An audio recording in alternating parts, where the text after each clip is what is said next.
रमज़ानुल मुबारका में, मुझे बड़ा लुत्फ़ भी आता है। नबी पाक सल्लल्लाहु तआला अलैहि वसल्लम के दरबार गोहरबार में मैं खुद हाजिर था। कुछ सालों पहले की बात है। रमज़ान में इफ्तारी का वक्त हो रहा था। इरादा ऐसा था कि हुजूर की जालियों के पास कदमों में बैठकर इफ्तारी करूं, लेकिन लेट हो गया। मगरिब से आधा घंटा पहले दरवाजे सब पैक हो जाते हैं, बल्कि 1 घंटा पहले, अभी तो काफ़ी देर पहले ही सब फुल हो जाता है। ताखीर हो गई तो अंदर जाने का मौका नहीं मिला। सहन में बैठा था, दूर से हुजूर की जालियां दिख रही थी। सोचने लगा यहीं से हुजूर पाक सल्लल्लाहु तआला अलैहि वसल्लम के दरबार में आज एक ही दिन है, कल तो मेरा सफ़र है, निकल जाऊंगा, आज ये आखिरी इफ्तारी है। लेकिन उस वक्त एक हदीस याद कर रहा था। हज़रत आयशा सिद्दीक़ा फरमाती हैं हुजूर पाक सल्लल्लाहु अलैहि वसल्लम इफ्तार के लिए बैठे थे। 70 वो असहाबे सुफ़ा गरीब सहाबा उनके साथ हुजूर बैठते थे, जो सब अपना घर बार सब छोड़कर हुजूर के दरबार में रहते थे। असहाबे सुफ़ा, एक दूध का प्याला था और 70 लोग बैठे हुए। लेकिन नबी पाक सल्लल्लाहु अलैहि वसल्लम ने इफ्तार से थोड़ी देर पहले हज़रत आयशा से फरमाया। हुजरे में हज़रत आयशा थी, हुजूर मस्जिद में थे। कहा आयशा देखो खिड़की से कोई गरीब, कोई मुसाफिर, कोई मेहमान बाकी तो नहीं रह गया। कहती है मैंने खिड़की में झांक कर देखा तो जन्नतुल बकी के पास दरख्त के सामने कोई आदमी अपना घोड़ा बांध रहा था। शक्ल से तो लगता था लंबा सफर तय करके आया हुआ है, चेहरे पर धूल है और कपड़े उलझे हुए हैं। हज़रत आयशा ने कहा हाँ या रसूल अल्लाह सल्लल्लाहु अलैहि वसल्लम, कोई मेहमान या कोई मुसाफिर लगता है। हुजूर ने सहाबा में से किसी को भेजा, जाओ उसको ले आओ दस्तरखान पर, इफ्तार के लिए थोड़ा सा वक्त बचा हुआ। गए और उसको जा करके लोगों ने पूछा कहाँ से आए, किसके लिए आए। उसने कहा बहुत लंबा सफर करके आया हूँ और मैं मुहम्मदुर रसूलुल्लाह को देखना चाहता हूँ। उनके मुतालिक सुना बहुत है, मैं देखना चाहता हूँ, देखा नहीं था। कहा आओ तुम्हारे ही इंतजार में मुस्तफ़ा बैठे हुए हैं। वो जब आया मुसाफिर हुजूर पाक सल्लल्लाहु तआला अलैहि वसल्लम के करीब बैठा, इफ्तार का वक्त हुआ, दूध का प्याला उठाकर हुजूर पाक ने उसको दिया। एक बात याद रखना मेरे अजीजों, जूद किसको कहते हैं, सखावत किसको कहते हैं। बच जाने के बाद सबको बांट देना ये सखावत नहीं होती। जरूरत महसूस हो तुमको उस वक्त उठा करके दे दो कोई चीज। लन तनालुल बिर्र हत्ता तुनफिकू मिम्मा तुहिब्बून। कुरान तो ये कहता है तुम उस वक्त तक बुलंदी को नहीं पहुंचोगे जब तक अपनी पसंदीदा चीज कुर्बान नहीं करोगे, पसंदीदा चीज। और इफ्तार के मौके पर याद रखना, कैफियत इंसान की ये होती है किसी को हाथ लगाने नहीं देता अपने सामने वाली चीजों को। खजूर पड़ी हो, तरबूज पड़ा हो, फ्रूट हो, सब जमा करके मेरे पास रखे। कोई नया आया इधर खसकाने लगा तो गुस्सा हो जाए, भाई तुम अपना देखो, इधर से क्यों निकाल रहे हो। थोड़ी देर के लिए होता है क्योंकि भूख शिद्दत की है, खाता तो पूरा नहीं है। और जब पेट भर जाता है तो इधर उधर खसका देगा, भाई जिसको चाहिए खा लो। बाद में सबको तकसीम करते हैं, ऐसा लगता है बहुत सखावत है साहब की। जब तुम्हारी भूख शिद्दत की हो, प्यास शिद्दत की हो और उस वक्त तुम उठा करके दे दो तो फिर पता चले। 70 गुरबा वहां बैठे हुए सहाबा और खुद नबी पाक, और वो गर्मियों के रोजे होंगे। उस वक्त एक मुसाफिर आया हो, एक दूध का प्याला है, हुजूर सल्लल्लाहु अलैहि वसल्लम ने बढ़ाकर सबसे पहले उसको अता फरमाया और उसने देखा नहीं, उठाया और पूरा पी गया। हुजूर से मिला है तो पूरा ही पी गया। लेकिन उस पर कोई गुस्सा, कोई जलाल कि सबकी इफ्तारी रह गई, इतने लोग भूखे प्यासे हैं, कुछ नहीं। मुस्कुरा करके फरमाया अल्लाह तुझे शिकम सैर फरमाए। आता है फकीरों पे उन्हें प्यार कुछ ऐसा, खुद भीख दे और खुद कहे मंगते का भला हो। गुस्सा किस बात का, डांटना किस बात का, शिकम सैर करे, अल्लाह तुझे हमेशा शिकम सैर रखे। एक खजूर पर सबों ने इफ्तार कर लिया। यह हदीस पाक याद कर रहा था कि रमजानुल मुबारका में हुजूर पाक सल्लल्लाहु अलैहि वसल्लम की सखावत इतनी बढ़ जाती थी। 3 मिनट बाकी रह गए थे मेरे साथ। इत्तेफाक ऐसा हुआ कि जिस दरवाजे के बाहर बैठा था, अंदर जाना तो मुश्किल था, वक्त बहुत हो चुका था। अंदर के कुछ लोगों को हो सकता है हाजत हुई हो, इस्तिंजा वगैरह, उठ कर गए, सब खाली हुई। तो जो दरबान पुलिस वाले खड़े थे, उन्होंने सामने बैठे हुए लोगों में से मुझको बुलाया, अंदर आ जाओ, जगह खाली है। 3 मिनट बाकी थे। मैं वापस अंदर आया और जहां की ख्वाहिश थी वहीं बैठ करके इफ्तार किया। आता है फकीरों पे उन्हें प्यार कुछ ऐसा, खुद भीख दें और खुद कहें मेरे करीम से अगर कतरा किसी ने मांगा, दरिया बहा दिए हैं, दुर्बे बहा दिए। ना कहना मेरे आका की आदत नहीं है, लब वाह हैं, आंखें हैं बंद, फैली हैं झोलियां, कितने मजे की भीख तेरे पाक दर की है। मेरे अजीजों, हुजूर अकरम सल्लल्लाहु तआला अलैहि वसल्लम की सखावत उज़्मा का यह हाल है। लेकिन उम्मत को आपने ये तलकीन फरमाई, जब रमजान आ जाए तो अपने हाथों को कुशादा कर दो, अपनी झोलियों को कुशादा कर दो, लोगों को ढूंढ ढूंढ करके खैरात करो, उनके घरों पर वो देखो कि वो सारी आसाइशें हैं या नहीं जो तुम्हारे घर में मौजूद हैं। आज तुम्हें एहसास का ये जज्बा बेदार करने के लिए रमजान तुम्हारे पास आया है। दिन भर की भूख और प्यास के बाद तुम्हें ये एहसास हो कि जो लोग साल भर भूखे और प्यासे रहते हो वो किस तरह बर्दाश्त करते हैं, कैसे होते हैं उनके हालात। मेरे अजीजों, खास तौर पर एक बात याद रखो, रमजानुल मुबारका में नियामतें रब तबारक व तआला जो खिला रहा है, इतनी नियामतें आ जाती हैं कि कुछ लोगों को चर्बी भी चढ़ जाती है। उनको ऐसा लगता है ये मेरे माल से आ रही है, मेरे मेहनत से है ये सारी चीजें। बड़े बड़े मालदारों को मिनट नहीं लगते ये सारी नियामतें खत्म कर दिए जाने के लिए, वक्त नहीं लगता।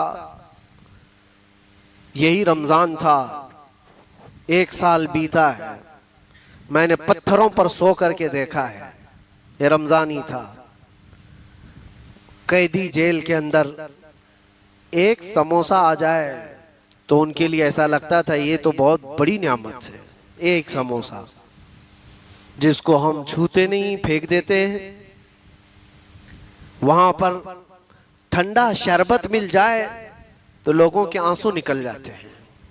साल भर में मैंने खुद पूछा तो पता चला कि पहली बार रमजान की वजह से बर्फ ला कर दिया गया था तो ठंडा शरबत मिला। कोई चीज नहीं, पीने के लिए जो पानी मैसर था मैं खुद भी पिया हूं, जिसमें 1 घंटा तक बोतल को पानी जमा करके रखे कि आधा नीचे पूरा लाल, ऊपर का फिर सफेद हो जाए तो पिए।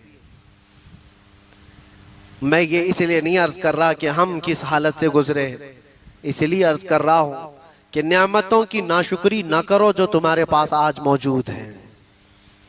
अल्लाह तबारक व तआला जो तुम्हें खिला रहा है और पिला रहा है, इसकी नाशुक्री ना करो। और एक बात याद रखो, जितना दोगे उतना बढ़ता चला जाएगा। यकीन रखो अल्लाह की जात पर। मौला अली करमल्लाहु वजहुल करीम फरमाते हैं कि अल्लाह तबारक व तआला ने इजाफा जो है, माल में इजाफा, वो सखावत में रखा है। और बंदा जो है बैंक में रखने को समझता है, जमा करने को। और क्या सोचते हैं पता है, अरे बुरे वक्त के लिए कुछ तो जमा के रखना चाहिए, बुरे वक्त के लिए कुछ तो माल जमा करके रखना चाहिए। तूने दिमाग से खुद ही तय कर लिया बुरा वक्त आएगा तो वह आ जाता है। क्यों सोचते हो बुरे वक्त के लिए? वो पालनहारे हकीकी रब्बे जुल जलाल जो आज तुम्हें खिला रहा है वो कल भी खिलाने पर कादिर है। और जब उसका हुक्म है दो, उसका हुक्म है दो, तो गरीबी किस बात की, किस तरह की का फाका? अल्लाह करीम के हुक्म पर कर रहे हो, हमारी बातों पर नहीं। बनी इसराइल की एक बात याद आती है। एक बड़ा बखील आदमी भी था, सेठ तो था, पैसा बहुत था, लेकिन कंजूस बहुत था। लेकिन उसके घर में बिल्कुल अपोजिट, उसकी बेटी थी, जवान बेटी, वो सखावत बहुत करती थी, बाप को सख्त नफरत थी इस चीज।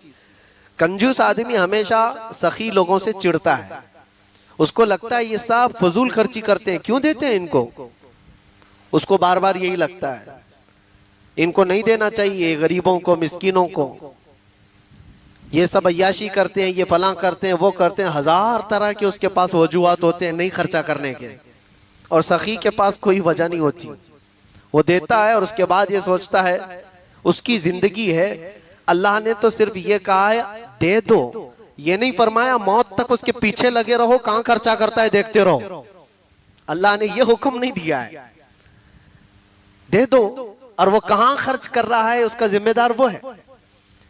बनी इसराइल की वो लड़की खैरात कर देती थी। एक बार ऐसा हुआ कि उसका बाप माल को बहुत महफूज जगह पर जमा करके रखता था, एक दिन वो अपने माल को महफूज जगह बंद करना भूल गया और घर में सखी बैठी हुई थी। इत्तेफाक से उस दिन कोई फकीर आया, वो जमा किया हुआ जितना था उठा करके उसने दे दिया। बाप की तो मौत के बराबर था, वो एक कोई कोड़ी देना नहीं चाहता था, फूटी कोड़ी, और ये उसकी बेटी पूरा उठा करके दे दी। इतना गुस्सा आया उसके बाप, आया और आ करके उसने तेज एक तलवार लेकर उसका हाथ ही काट दिया, अपनी बेटी का हाथ काट दिया।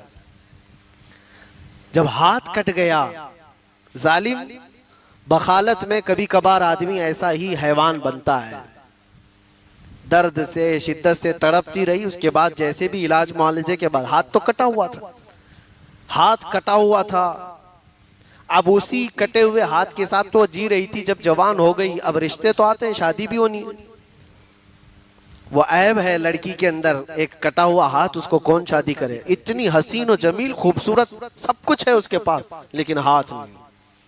इत्तेफाक ऐसा था कि एक बहुत बड़ा शहजादा था, उसको ये पसंद आ गई, बड़ा मालदार भी था, और उसने कहा कि मैं इस खातून से शादी करूंगा।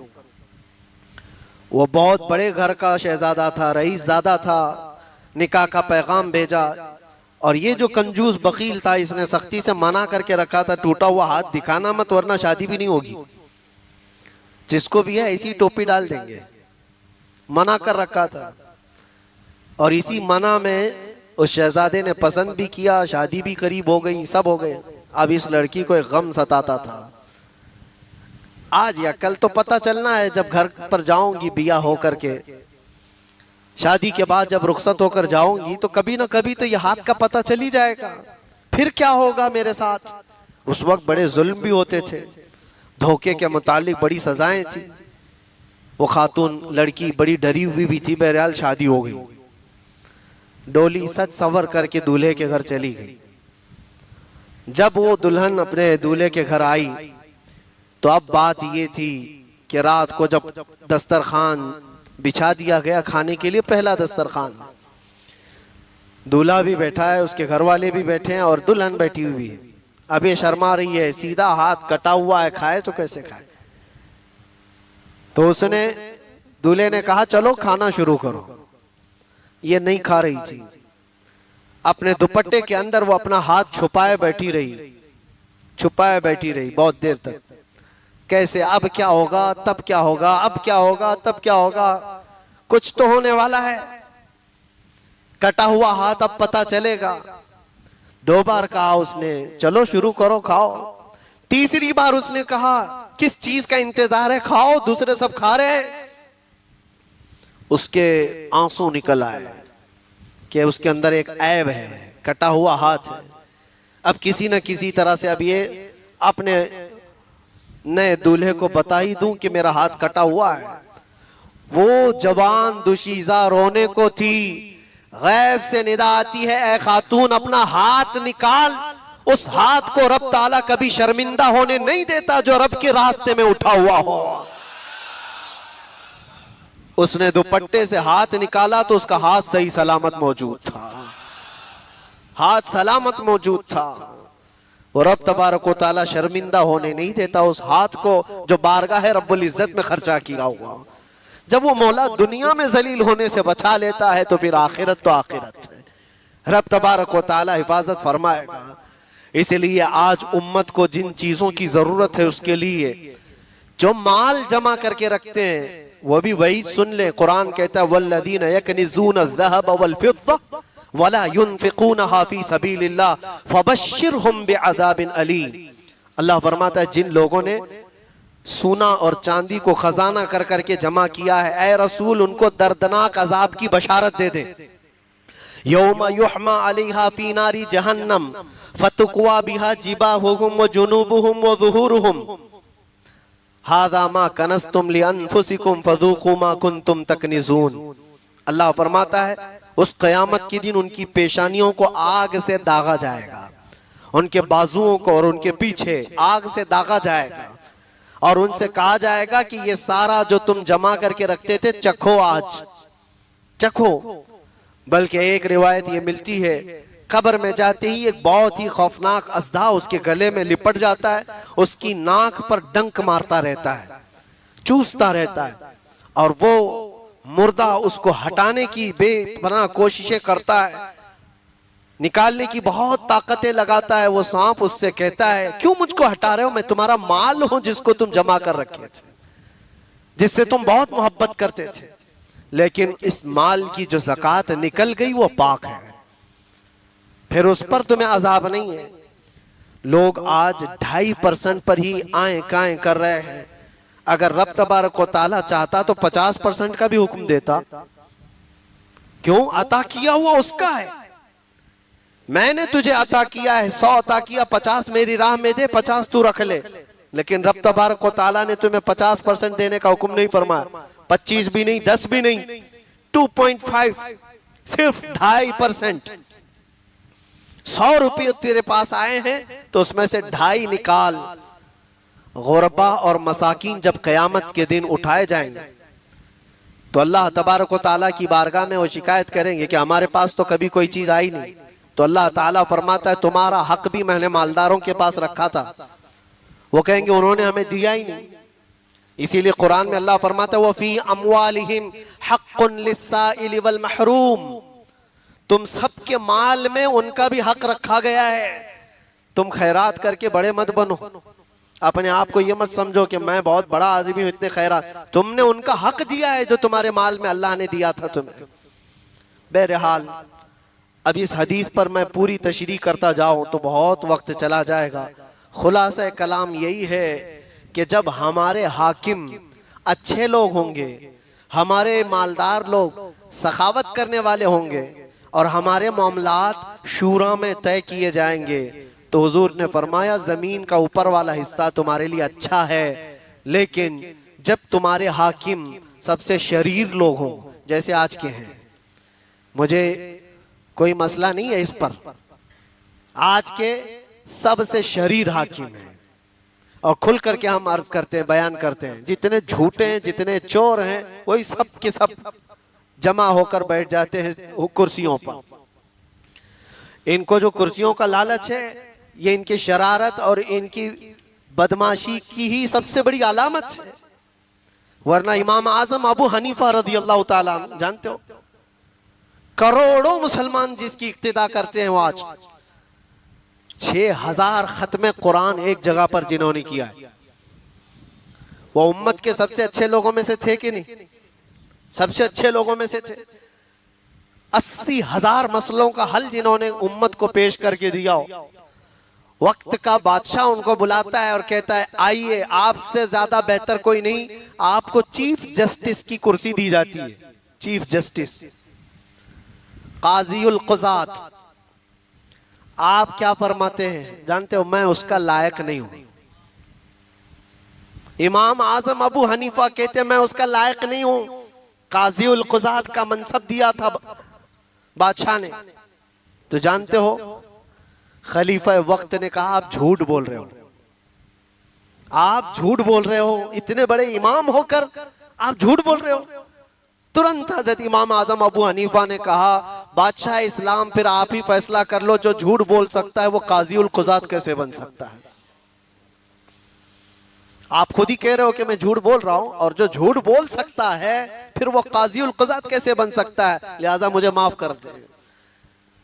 उन्होंने मनसब को कभी कबूल नहीं किया, लेकिन यहां तो होड़ है, जिसको पेशाब करने का सलीका नहीं आता वो भी बड़ी कुर्सी चाहता है, सबसे ऊंची कुर्सी उसको चाहिए। और कितने तो ऐसे नशे में झूमते रहते हैं, वो हाकिम है, उमूर हुकूमत उमूर ममलकत उनके हाथ में है।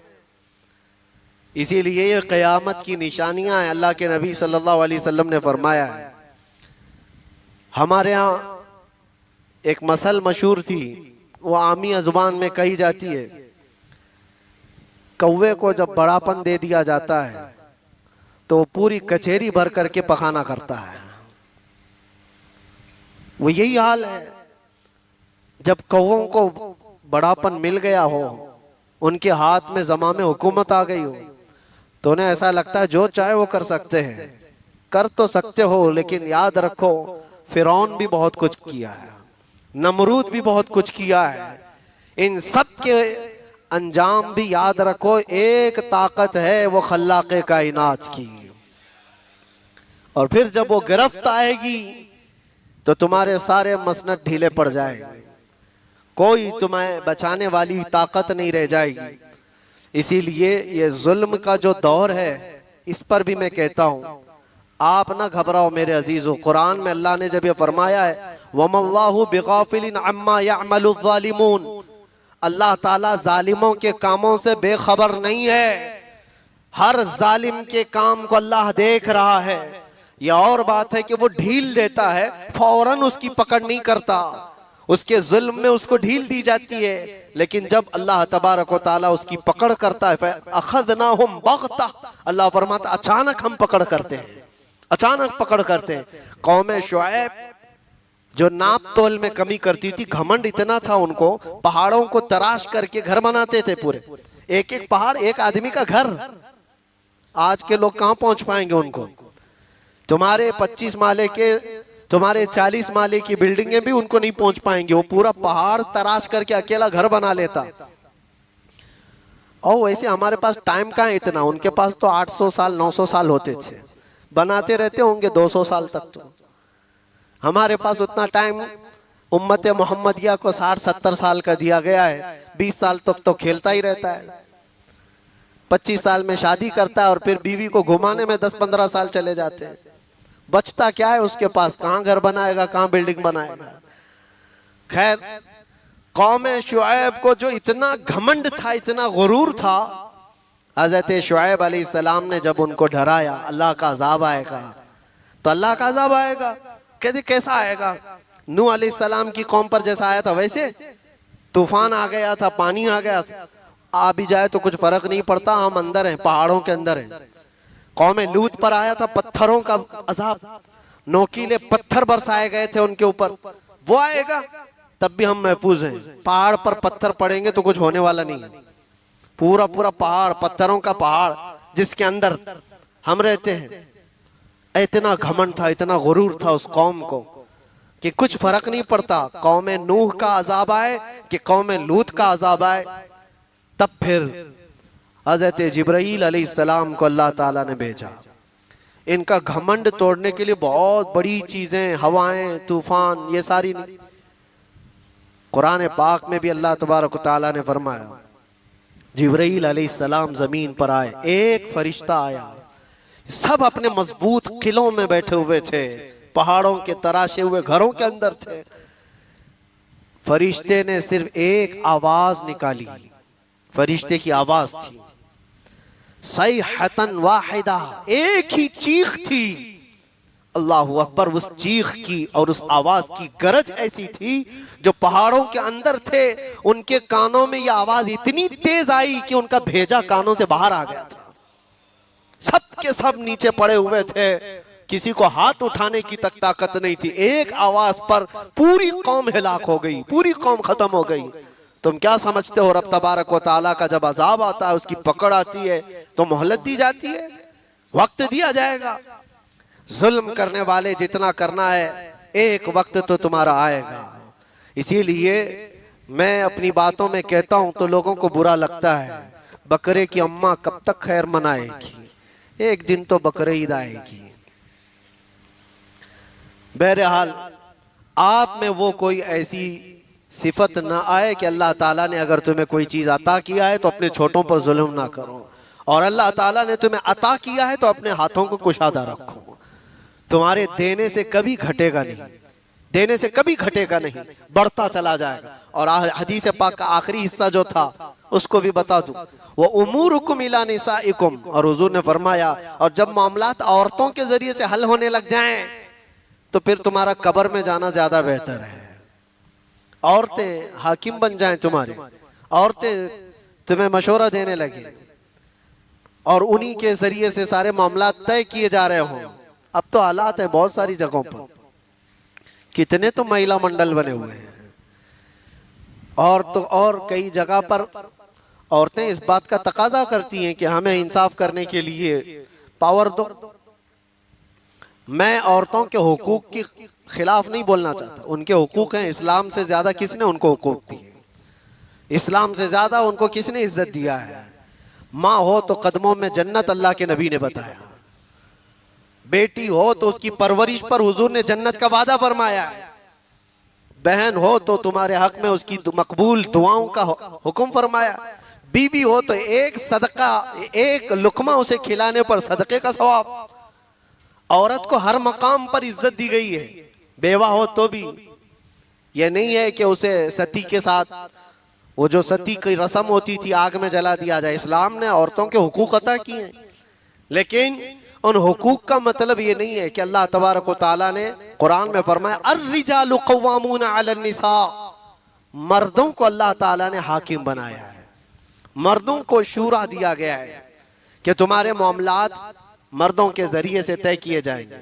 इसीलिए 1,24,000 कमो बेश नबी दुनिया में आए, इन सारे नबियों में कोई औरत नबी नहीं आई, औरत नबी नहीं हो सकती।